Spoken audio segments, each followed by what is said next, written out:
বিসমিল্লাহির রহমানির রহিম। সুপ্রিয় দর্শক, আসসালামু আলাইকুম। মালয়েশিয়া বিদেশি কর্মী নিয়োগের প্রক্রিয়া বড় ধরনের পরিবর্তনের ঘোষণা দিয়েছেন দেশটির সরকার।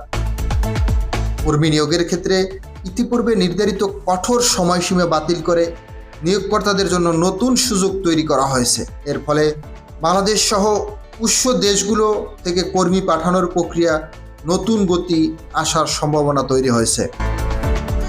মালয়েশিয়ার স্বরাষ্ট্র মন্ত্রণালয় কেডিএন জানিয়েছে, বিদেশি কর্মী নিয়োগের কোটা আবেদনের জন্য আগামী ৩১ মার্চ ২০২৬ পর্যন্ত যে সময়সীমা নির্ধারণ ছিল তা আনুষ্ঠানিকভাবে বাতিল করা হয়েছে।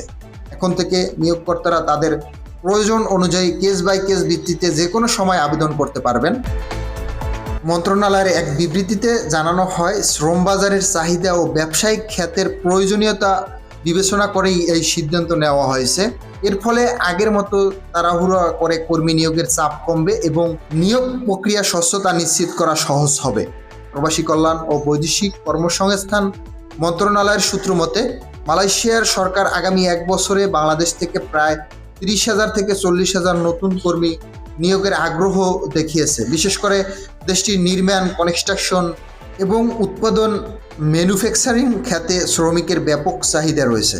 এছাড়াও ২০২৪ সালের মে মাসের সময়সীমার মধ্যে যারা ভিসা পেয়েও মালয়েশিয়া যেতে পারেনি, তাদের বিষয়টি নতুন প্রবাসী কল্যাণ মন্ত্রী ও প্রতিমন্ত্রী জানিয়েছেন। যারা গিয়েছে তো ঠিক আছে, যারা যেতে পারেনি তাদের রাষ্ট্রীয় সংস্থা বোএসএল এর মাধ্যমে এবং কর্মীদের অগ্রাধিকার ভিত্তিতে পাঠানোর আলোচনা চলছে। কর্মী নিয়োগের অতীতের অনিয়ম রোধে এবার রিক্রুটিং এজেন্সিগুলোর উপর কঠোর শর্তারোপ করেছে মালয়েশিয়া।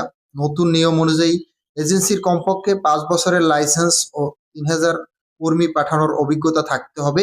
নিজস্ব প্রশিক্ষণ কেন্দ্র, অন্তত ১০,০০০ বর্গফুটের স্থায়ী অফিস থাকা বাধ্যতামূলক।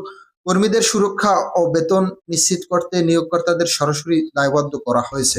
প্রবাসী কল্যাণ মন্ত্রী ও প্রতিমন্ত্রী জনাব নুরুল হক নূর জানিয়েছেন, এসব বিষয়ে কূটনীতিক আলোচনার মাধ্যমে এই বিষয়গুলো তারা কথা বলবেন। অভিবাসন বিশেষজ্ঞরা এই সিদ্ধান্তকে স্বাগত জানিয়ে বলেছেন, সময়সীমা তুলে দেওয়ায় নিয়োগকর্তারা এখন যাচাই বাছাই করে দক্ষ কর্মী নিতে পারবেন। তবে তারা কর্মীদের সতর্ক করে বলেছেন, কোনো মধ্যভোগী বা দালালের খপ্পরে না পড়ে শুধুমাত্র সরকার অনুমোদিত এজেন্সির মাধ্যমে লেনদেন করতে। মোহাম্মদ আলামিন, ইউরোপ বিডি প্রবাস।